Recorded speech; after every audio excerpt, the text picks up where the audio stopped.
Family life educator Valda Bruno Durand says young people in Dominica should educate themselves on the safe sex practices. She was addressing a round-the-table discussion earlier this week on HIV/AIDS in Dominica. How do you say to the man who is older than you, who has the cash in his hand, you know something? The lady came to our school this morning, she was talking about HIV and AIDS. I think we should use a condom. How do we teach them those skills? How do we teach them that it is okay for you to say yes or it's okay for you to say no? It is your body and you have a responsibility to take care of it. You have a right. How do we teach them these things? How do we instill these things in them? Because there are so many other factors pulling and pushing. Where do we find the right balance for our young people? The access to the health services. Do I come to nursery, and when I come, nursery interviews me, how old are you? 16. Oh, you're 16? So you having sex then? 16 years you have? What you doing having? That school your mother send you? You understand? It's what we call non-youth friendly services. Although I think as adults, we have a responsibility, if we get the opportunity, to guide our young people, but not to run them off. Meantime, Bruno Durand also spoke about the risk and the vulnerability in young people. We look at risks and vulnerabilities of our young people. When we talk about a risk, what do we refer to? Our risk is based on our purposeful action or behavior, what we choose. We place ourselves at risk. Risky behaviors as it relates to HIV and AIDS may be, I don't want to use no condom, skin to skin, straight flights, let's do that, let's get busy. It's not nice if you use a condom. These are some of the messages that you will get. Or another risky behavior is you choose to have sex with multiple partners at the same time. Okay, we call them ménage à trois. You used to say ménage à trois, but now the numbers has increased. 4, 6, 6, 4, 5, 6.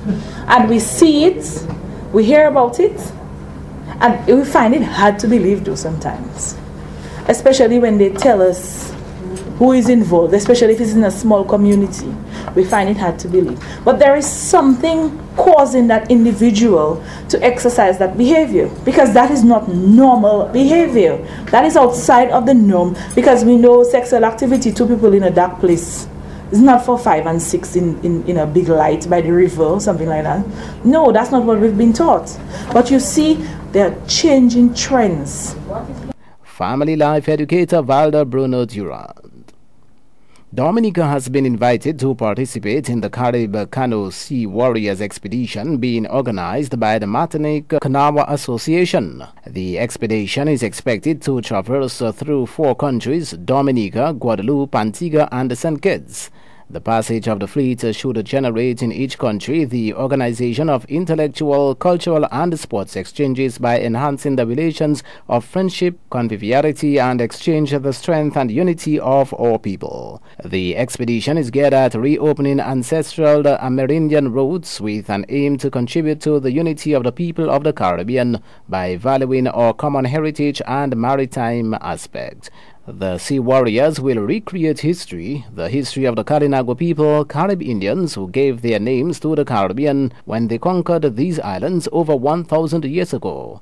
The Discover Dominica Authority has pledged its support in facilitating the hosting of the canoe fleet of 70 persons during their stay in Dominica. The official start of the crossing will begin in Dominica from Roseau to Portsmouth from 7 in the morning at the Fisheries Complex on the Dame Eugenia Charles Boulevard. Earthquake activities are said to be silently continuing in Dominica. According to National Disaster Coordinator Nathaniel Isaac, scientists continue to monitor the ongoing activities. We have had scientists coming in and out doing different tests because of issues we have on the north of the island. While in the recent times, maybe in the last month or so, the earthquakes are not as intense. And let me be careful how I use that word, in that persons may not be feeling it as often, but the activities continue from the information we have from the Seismic Research Center. The activities continue. The Office of Disaster Management still continues to prepare for any eventuality and continues the monitoring, continues to work closely with the Seismic Research Center on monitoring those activities. National Disaster Coordinator Nathaniel Isaac. General Manager of the WASCO, Bernard Etinoff, says there is need for an investigation into what appears to be diminishing volumes of water availability in Dominica. He told a National Integrated Water Resource Management Stakeholders Workshop yesterday that the water levels are cause for concern. The problems being encountered with some of our water systems are no secret to any Dominican or visitors to Dominica. Many of these problems stem from landslides and the washing of debris into the intakes, causing severe siltation and resulting in a water quality that is unfit for human consumption due to the high levels of turbidity that we experience.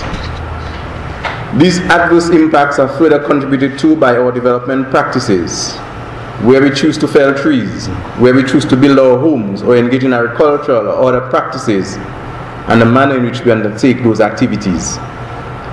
These are things that need to be considered and a conscious effort made to minimize the negative impacts on the environment. We recognize the fact that we have lots of rivers, lots of water, but we are also mindful of the fact that some of these rivers appear to be diminishing. It would appear that the volumes that existed several years ago are no longer here with us today. Our water resources are not the same, at least not from the naked eyes. This is more noticeable, however, during the dry season, when many communities suffer from reduced volumes of water, resulting in water outages, water shortages at times. We need to investigate the causes of these and take the necessary steps to minimize any human error that may be contributing to this undesirable situation and resulting in reduced volumes of water availability. General Manager of the WASCO, Bernard Etinoff. A biography of one of Dominica's most notable leaders, titled Mamo, The Life and the Times of Dame Mary Eugenia Charles, is expected to be launched sometime soon. The book, written by Gabriel Christian, will be launched at the University of the West Indies campus at 5 p.m. on Thursday. The event is being co-hosted by the Dominica Academy of Arts and Sciences.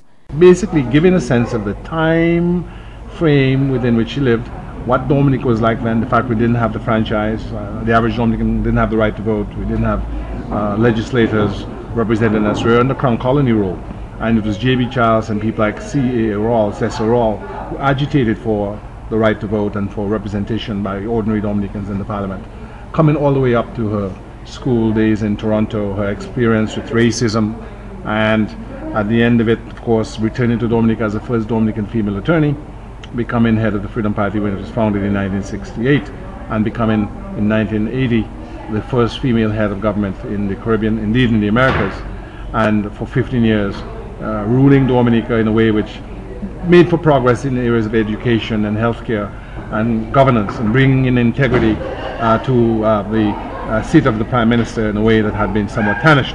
So I thought it, certainly myself and Judge Andre, it's very important for Dominicans today, 15 years after she last held office, 5 years almost after her death, to have a sense of who the lady was, what her contributions were, where did she come from, how did she end up being what she became, and what were the factors that affected her administration, what were the factors that affected her in growing up, what shaped her philosophy of life. And we see a lot of that interplay between her father, who was a very determined Pan-Africanist and nationalist, and herself.